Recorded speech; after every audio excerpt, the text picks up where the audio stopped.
আসসালামু আলাইকুম। আমি মোহাম্মদ আবুল খায়ের কুমিল্লা মরান হাই স্কুলের পক্ষ থেকে স্বাগত। প্রিয় শিক্ষার্থীরা, আশা করি তোমরা ভালো আছো। আল্লাহর রহমতে আমিও ভালো আছি। আজ আমি নবম দশম শ্রেণীর পদার্থবিজ্ঞান বিষয়ের ষষ্ঠ অধ্যায়ে বস্তুর উপর তাপের প্রভাব এর পদার্থের তাপীয় প্রসারণ নিয়ে আলোচনা করব। এই পাঠ শেষে শিক্ষার্থীরা কঠিন পদার্থের দৈর্ঘ্য প্রসারণ এবং এর দৈর্ঘ্য প্রসারণ সহ ক্ষেত্র প্রসারণ ও ক্ষেত্র প্রসারণ সহ আয়তন প্রসারণ সহ এর সংজ্ঞা বলতে পারবে এবং দৈর্ঘ্য প্রসারণ সহ ক্ষেত্র প্রসারণ সহ আয়তন প্রসারণ সহকের মধ্যে সম্পর্ক নির্ণয় করতে পারবে। এবং কঠিন পদার্থের পর এবার সোজা তরল পদার্থের ক্ষেত্রে তরল পদার্থের প্রকৃত প্রসারণ, আপত্ত প্রসারণ এবং পাত্রের প্রসারণ মধ্যে সম্পর্ক নির্ণয় করতে পারবে এবং কিছু গাণিতিক সমস্যার সমাধান করতে পারবে। এখন আমি একে একে এগুলি নিয়ে এখন আলোচনা করব। প্রিয় শিক্ষার্থীরা, তোমরা মনোযোগ দিয়ে ক্লাসটি শুনবে এবং তা খাতা লিপিবদ্ধ করে রাখবে। প্রথমেই ধরা যাক কঠিন পদার্থের দৈর্ঘ্য প্রসারণ। আমরা জানি কোনো পদার্থ থেকে তাপ দিলে তার নির্দিষ্ট দিকে দৈর্ঘ্য বরাবর বৃদ্ধি পায়, তাকে বলা হয় দৈর্ঘ্য প্রসারণ। একইভাবে যদি কঠিন পদার্থে তাপ দিলে ক্ষেত্রফল বৃদ্ধি পায়, তখন তাকে বলা হয় ক্ষেত্র প্রসারণ। আর যদি আয়তন বৃদ্ধি পায়, তখন তাকে বলা হয় আয়তন প্রসারণ। ধরে একটি কঠিন পদার্থের দণ্ডের আদি দৈর্ঘ্য L1, আর প্রথমে তাপমাত্রা ছিল T1। এখন ওদের তাপমাত্রা T1 থেকে T2 বৃদ্ধি করায় যদি এর দৈর্ঘ্য হয় L2, তাপমাত্রা বৃদ্ধি করার দৈর্ঘ্য L2, তাহলে এর দৈর্ঘ্য প্রসারণ হবে DLL L2 - L1। দৈর্ঘ্য প্রসারণকে DLL দ্বারা প্রকাশ করা যায়। তাহলে এখানে DLL L2 - L1 এ হলো দৈর্ঘ্য প্রসারণ। একইভাবে আয়তন প্রসারণ, ক্ষেত্র প্রসারণ এবং আয়তন প্রসারণ নির্ণয় করা যায়। তার আগে আমি এখানে দৈর্ঘ্য প্রসারণ সহগ এর গাণিতিক সূত্র নির্ণয় করব এবং এর সংজ্ঞা বলব। দৈর্ঘ্য প্রসারণ সহগ হলো 1 মিটার দৈর্ঘ্যে কোনো কঠিন পদার্থের তাপমাত্রা 1 কেলভিন বৃদ্ধি করলে এর দৈর্ঘ্য যতটুকু বৃদ্ধি পায় তাকে বলা হয় দৈর্ঘ্য প্রসারণ সহগ। অর্থাৎ 1 মিটার দৈর্ঘ্যে কোনো কঠিন পদার্থের তাপমাত্রা 1 কেলভিন বৃদ্ধি করলে এর দৈর্ঘ্য যতটুকু বৃদ্ধি পায় তাকে বলা হয় দৈর্ঘ্য প্রসারণ সহগ। তাহলে আমরা এখন থেকে গাণিতিক সূত্র লেখা যায়। দৈর্ঘ্য প্রসারণ সহগের দৈর্ঘ্য প্রসারণ সহগকে আলফা দ্বারা প্রকাশ করা হয়। আলফা সূত্র হলো দৈর্ঘ্য প্রসারণ বাই আদি দৈর্ঘ্য ইনটু তাপমাত্রা বৃদ্ধি সমান দৈর্ঘ্য প্রসারণ L2 - L1 আদি দৈর্ঘ্য L1 আর তাপমাত্রা বৃদ্ধি T2 - T1 সমান এখানে DLL L1 ইনটু L2 দ্বারা প্রকাশ করা হয়। আর এই দৈর্ঘ্য প্রসারণ সহগের গাণিতিক সূত্র দ্বারায় আলফা DLL L1 ΔT। তাহলে এই সূত্র দৈর্ঘ্য প্রসারণ সহগের ক্ষেত্রে। একইভাবে ক্ষেত্র প্রসারণ সহগ এবং আয়তন প্রসারণ সহগের সূত্রটি আমরা এখন নির্ণয় করব।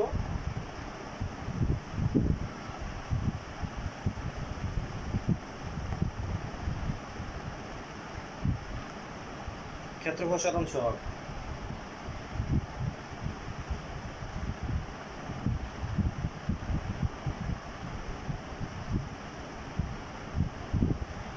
T1 তাপমাত্রায় কোনো কঠিন পদার্থের ক্ষেত্রফল যদি A1 হয়,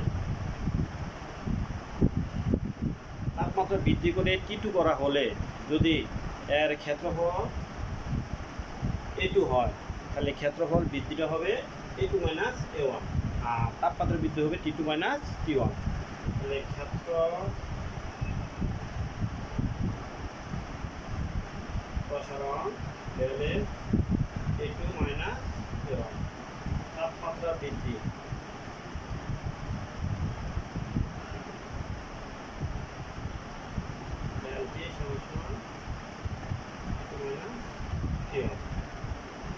তাহলে এখান থেকে আমরা ক্ষেত্র প্রসারণ সহগের সংজ্ঞাটা বলতে পারি, 1 বর্গমিটার ক্ষেত্রফল বিশিষ্ট কোনো কঠিন পদার্থের তাপমাত্রা 1 কেলভিন বৃদ্ধি করলে এর ক্ষেত্র যতটুকু বৃদ্ধি পায় তাকে বলা হয় ক্ষেত্র প্রসারণ সহগ। অর্থাৎ 1 বর্গমিটার ক্ষেত্রফল বিশিষ্ট কোনো কঠিন পদার্থের তাপমাত্রা 1 কেলভিন বৃদ্ধি করলে এর ক্ষেত্রফল যতটুকু বৃদ্ধি পায় তাকে বলা হয় ক্ষেত্র প্রসারণ সহগ।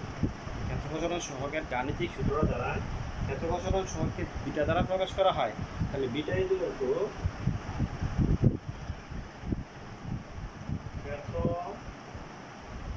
ক্ষেত্র প্রসারণ বাই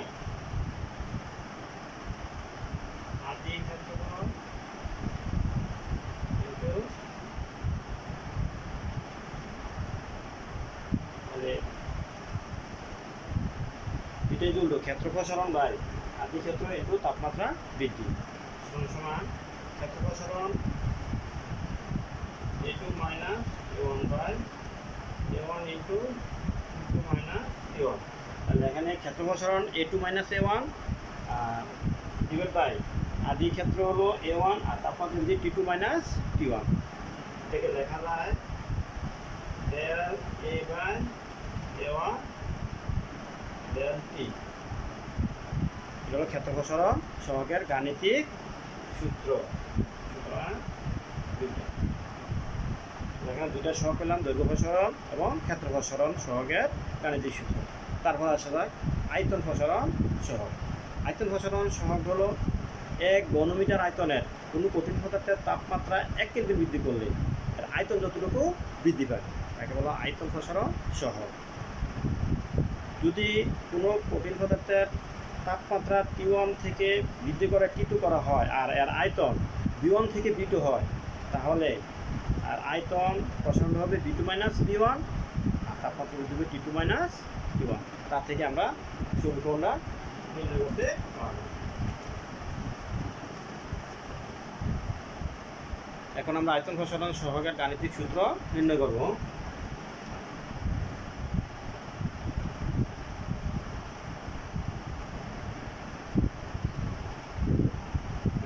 আমরা এখন আয়তন প্রসারণ সহগের গাণিতিক সূত্র নির্ণয় করতে যদি কোনো কঠিন পদার্থের তাপমাত্রা T1 থেকে বৃদ্ধি করে T2 করা হয়, T1 থেকে বৃদ্ধি করে T2 করা হয় এবং এর আয়তন B1 থেকে B2 হয়, তাহলে এর আয়তন বৃদ্ধি হবে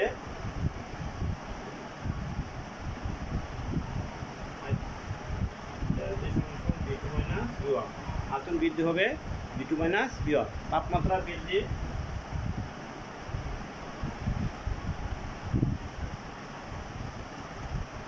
T2 মাইনাস T1, তাপমাত্রা বৃদ্ধি হবে T2 মাইনাস T1। তাহলে গাণিতিক সূত্র দ্বারায় আয়তন প্রসারণ সহগকে গামা দ্বারা প্রকাশ করা হয়। তাহলে gamma into B2 minus B1 by B1 into B2 minus T1। তা গামা দুটো আয়তন প্রসারণ বাই আদি আয়তন বাই তাপমাত্রা বৃদ্ধি। তো সমান লেখা যায় del D by B1 into del T। সুতরাং গামা তাহলে আয়তন প্রসারণ সহগের গাণিতিক সূত্র দ্বারা gamma equal to del P by B1 into del T। তাহলে এখানে আমরা তিনটা সহগ, দৈর্ঘ্য প্রসারণ সহগ, ক্ষেত্র প্রসারণ সহগ এবং আয়তন প্রসারণ সহগ, এই তিনটার গাণিতিক সূত্র আমরা দেখলাম। প্রিয় শিক্ষার্থীরা, তোমরা এই তিনটা সূত্র ভালোভাবে মুখস্থ করবে। এখন আমি দেখাবো এই তিনটা সহগের মধ্যে সম্পর্ক কীভাবে নির্ণয় করা যায় এবং এই সম্পর্কগুলি খুবই গুরুত্বপূর্ণ, তা মনে রাখা অত্যন্ত প্রয়োজন।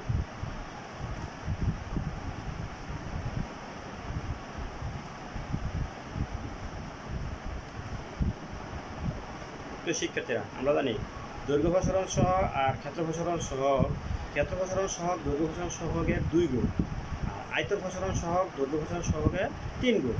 তাহলে ক্ষেত্র প্রসারণকে 2 দ্বারা ভাগ করলে দৈর্ঘ্য প্রসারণ সহগের সমান হবে, আর আয়তন প্রসারণ সহগকে 3 দ্বারা ভাগ করলে দৈর্ঘ্য প্রসারণ সহগের সমান হবে। তাহলে এ থেকে এর সম্পর্কটা দাঁড়ায় alpha equal to beta by 2 সমান গামা বাই 3। তাহলে এর সম্পর্কটা দাঁড়ায় alpha equal to beta by 2 equal gamma by 3। তাহলে এখানে 3টা পরস্পর সমান। এখন এই সমীকরণটা একটা সম্পর্ক, এটাকে আরেকভাবে লেখা যায় এই ভগ্নাংশ 3 এবং ভগ্নাংশের হর 3 এবং 2 এর লসাগু 6 দ্বারা সবগুলিকে গুণ করলে এই সম্পর্কটা দাঁড়ায় 6 আলফা ইকুয়াল টু 3 বিটা সমান 2 গামা। এই একটা সম্পর্ক দাঁড়ায় 6 alpha equal to 3 beta equal to 2 gamma. এই সম্পর্কটা থেকে তোমাকে যেটা নির্ণয় করতে বলবে তুমি ওইটা নির্ণয় করতে পারবে। যদি বলে গামা সমান কত বিটা, তা এখান থেকে নির্ণয় করা যায়। যেমন গামা সমান কত বিটা নির্ণয় করা, তাহলে আমি এই দুইটা নিব, কত বিটা সমান কত গামা, তাহলে আর কত বিটা সমান কত আলফা, তাহলে আলফা এবং বিটা নিয়ে আমরা সম্পর্ক নির্ণয় করব। এখন আমি নির্ণয় করবো গামা ইকুয়াল টু কত বিটা, তাহলে গামা ইকুয়াল টু হবে 2 গামা ইকুয়াল টু 3 বিটা। সুতরাং gamma equal to 3 beta by 2। এভাবে সবগুলি নির্ণয় করা যায়। এই সম্পর্কটা ভালোভাবে মুখস্থ হবে, খুবই গুরুত্বপূর্ণ। এটা গাণিতিক সমস্যার ক্ষেত্রে খুবই কাজে লাগে, সৃজনশীল এমসিকিউ উভয় ক্ষেত্রে এটা খুবই প্রয়োজন। এখন আমি তাদের এই সম্পর্ক নির্ণয় দেখালাম, এখন কিছু গাণিতিক সমস্যার সমাধান করব।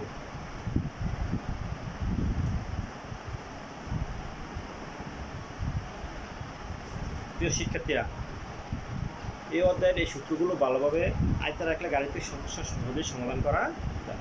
এখন আমি একটা সমস্যা লিখে এর সমাধান নির্ণয় করবো। খুব মনোযোগ দিয়ে তোমরাও এটাকে খাতায় উঠাবে এবং তা করার চেষ্টা করবে।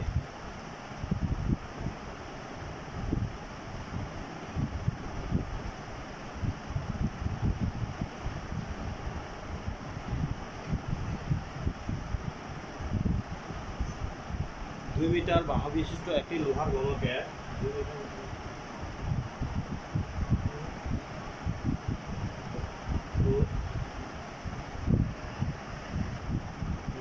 শিক্ষার্থীরা, সমস্যাটা আমি আবার পড়ি। 2 মিটার বাহু বিশিষ্ট একটি লোহার ঘনকের তাপমাত্রা 25 ডিগ্রি সেলসিয়াস থেকে 100 ডিগ্রি সেলসিয়াসে উন্নীত করায় এর আয়তন হলো 8.043 মিটার কিউব। তাহলে লোহার ক্ষেত্র প্রসারণ সহগ কত তা নির্ণয় করতে হবে। এখানে যেহেতু ক্ষেত্র প্রসারণ সহগ নির্ণয় করতে হবে, কিন্তু সমস্যার মধ্যে দেওয়া আছে এখানে আয়তন, তাহলে এখান থেকে সরাসরি ক্ষেত্র প্রসারণ সহগ নির্ণয় করা সম্ভব না। প্রথমে আমাদেরকে এখানে আয়তন প্রসারণ সহগ নির্ণয় করতে হবে, গামা নির্ণয় করতে হবে। আর এখান থেকে ওই দৈর্ঘ্য প্রসারণ ক্ষেত্র আয়তন প্রসারণ সম্পর্ক, তাহলে এখানে ওই সম্পর্ক দিয়ে এখানে এই বিটা নির্ণয় করতে হবে, অর্থাৎ ক্ষেত্র প্রসারণ সহগ নির্ণয় করতে হবে। তাহলে এখানে আগে সমস্যা কী কী দেওয়া আছে এটা নির্ণয় করি। এখানে লোহার গণক হলো যার দৈর্ঘ্য হচ্ছে উচ্চতা 3টা বাহু সমান, তাকে বলা হয় গণক। যেহেতু গণকের 1 বাহু দৈর্ঘ্য দেওয়া আছে, তাহলে গণকের আয়তন হবে 1 বাহু কিউব। তাহলে গণকের আয়তন হবে, এখানে গণকের আয়তন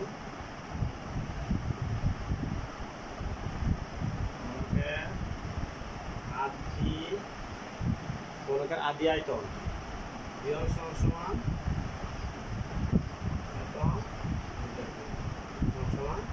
8 মিটার কিউব।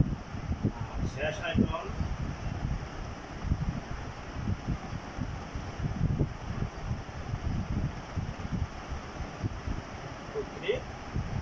Metre cube. আদি তাপমাত্রা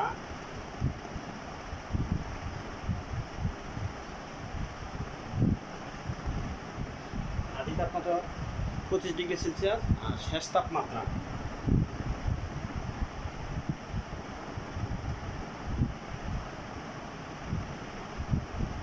ডিগ্রি সেলসিয়াস। তাপমাত্রা বৃদ্ধি,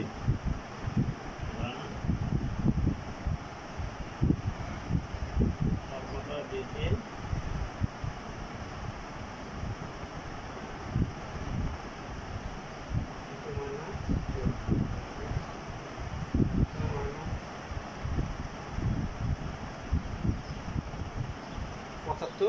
কেলভিন। আয়তন বৃদ্ধি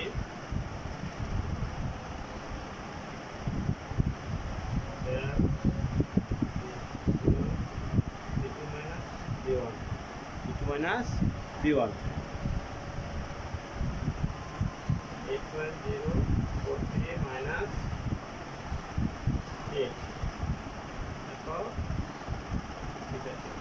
8 সমান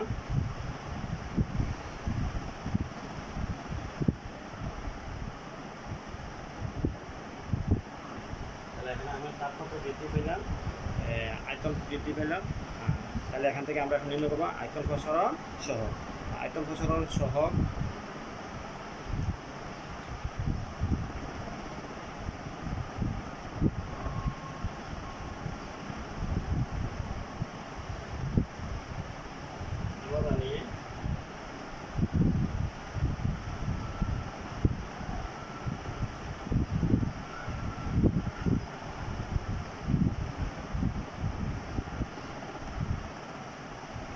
আমি ধরো del B by B1 into del T, তাহলে মান বসে দিয়ে এখানে ডেল বি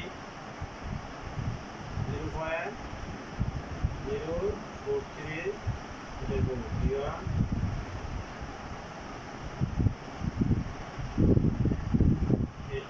ডেল টি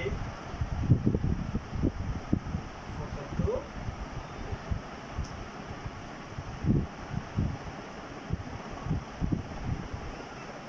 ক্যালকুলেটরের সাহায্যে এখন এর সমাধান করলে পাওয়া যাবে 1.716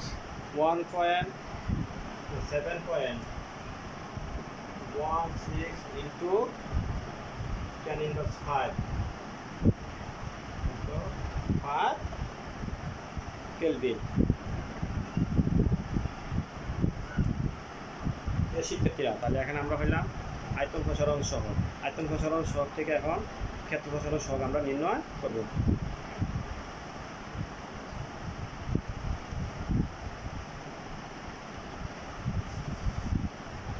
আয়তন প্রসারণ সহগ এবং ক্ষেত্র প্রসারণ সহগের মধ্যে সম্পর্কটা এর আগে আমরা লিখেছিলাম, তার থেকে এখন আমরা লিখতে পারি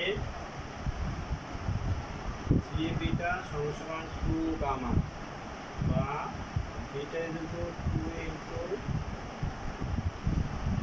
গামা বাই বা 2 ইনটু 7.16 ইনটু 10⁻⁵।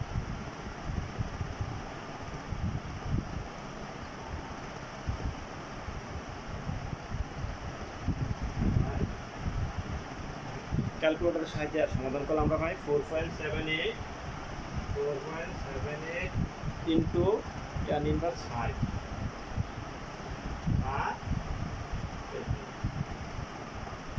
তাহলে এখান থেকে লোহার ক্ষেত্র প্রসারণ সহগ আমরা হয় না 4.78 ইন্টু 10⁻⁵।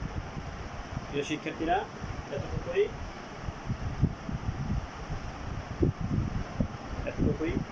প্রত্যেকে এই গাণিতিক সমস্যাটা খাতায় লিখবে এবং তা করবে।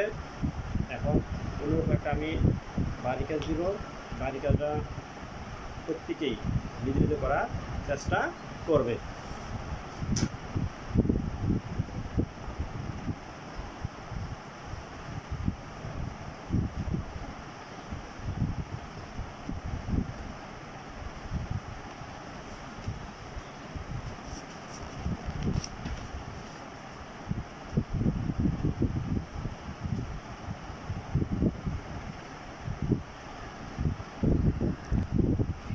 প্রিয় শিক্ষার্থীরা, বাড়ি কাজ দেওয়ার আগে আমার আরেকটা অংশ আলোচনা বাকি আছে, ওই অংশটা আলোচনা করে নিই, তারপরে বাড়ি কাজ দিব। তরল পদার্থের প্রসারণ। তরল পদার্থের প্রসারণ সাধারণত দুই প্রকার। প্রকৃত প্রসারণ এবং আপত্ত প্রসারণ। আমরা জানি তরল পদার্থকে তাপ দিতে হলে কোনো পাত্রের মধ্যে রেখে তাপ দিতে হয়, পাত্র ছাড়া তরল পদার্থে তাপ দেওয়া যায় না। তাই প্রথমে পাত্রে প্রসারণ ঘটে, তারপরে তরলে প্রসারণ হয়। তাহলে এখানে পাত্রে প্রসারণ বিবেচনা করে যদি তরল পদার্থের যে প্রসারণটা হয় তাকে বলা হয় প্রকৃত প্রসারণ। আর পাত্রের প্রসারণ বিবেচনা না করে যদি তরল পদার্থের প্রসারণ হয় তখন তাকে বলা হয় আপাত প্রসারণ। আমি এখন একটা চিত্রের মাধ্যমে এই প্রসারণ দুটো বোঝাবো, তাহলে প্রত্যেকে এটা ভালোভাবে বুঝতে পারবে। ধরে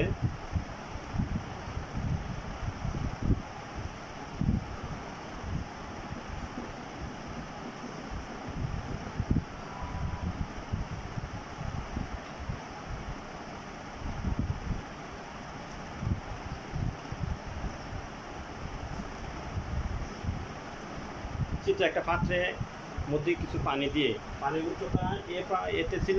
এখন আমি পাত্রের মধ্যে যদি তাপ দিই, তাপ দিলে প্রথমে পাত্রটা প্রসারণ ঘটে, ফলে পানির উপরের তলের আয়তন যেখানে এ প্রান্তে ছিল, এখন পাত্রে প্রসারণ হলে এ প্রান্ত থেকে পানিটা কিছুটা নিচে নামা যাবে, তাহলে পানির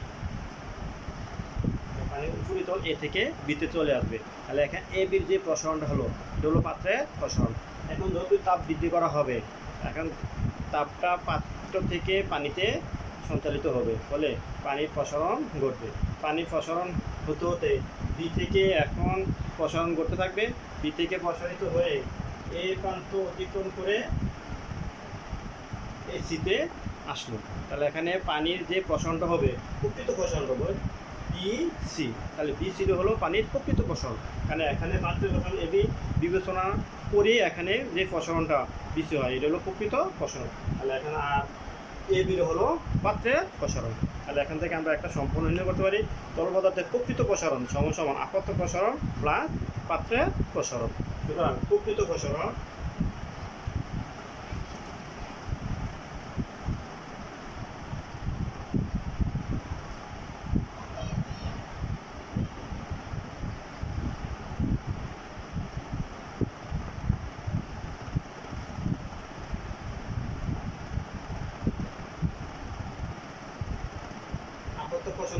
প্রকৃত প্রসারণ সমান আপত্ত প্রসারণ প্লাস পাত্রের প্রসারণ।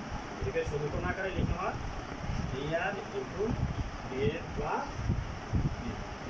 তো এই সমীকরণটা হলো তরল পদার্থের প্রকৃত প্রসারণ, আপত্ত প্রসারণ এবং পাত্রের প্রসারণের মধ্যে সম্পর্ক। প্রিয় শিক্ষার্থীরা, আজকে এতটুকুই। গত ক্লাসে তাপমাত্রা আলোচনা করেছিলাম, আজকে প্রসারণ নিয়ে আলোচনা করেছে। আগামী আরেকটা ক্লাস এই অধ্যায়টা শেষ করে তারপরে সৃজনশীল সম্পর্কে আমরা আলোচনা করব। আজকে এতটুকুই শেষ। এখন বাড়ি কাজটা লিখে রাখবে প্রত্যেকেই। বাড়ি কাজটা এই স্কুল যখনই খুলবে তখন অবশ্যই এটাকে দেখাবে। প্রিয় শিক্ষার্থী, আমি বোর্ডে আগে বাড়ি কাজটা লিখে নেই। প্রিয় শিক্ষার্থীরা, বাড়ি কাজটা খাতা উঠে নাও। 20 ডিগ্রি সেলসিয়াস তাপমাত্রায় একটি ইস্পাত দণ্ডের দৈর্ঘ্য 100 মিটার। 50 ডিগ্রি সেলসিয়াস তাপমাত্রায় এর দৈর্ঘ্য হয় 100.033 মিটার হলে এর দৈর্ঘ্য প্রসারণ সহ প্রত্যেকে এই বাড়ি কাজটা করবে। এতটুকুই। ভালো থেকো, সুস্থ থেকো। আগামী ক্লাস এই অধ্যায়টা শেষ করব। আগামী ক্লাস পর্যন্ত বিদায়।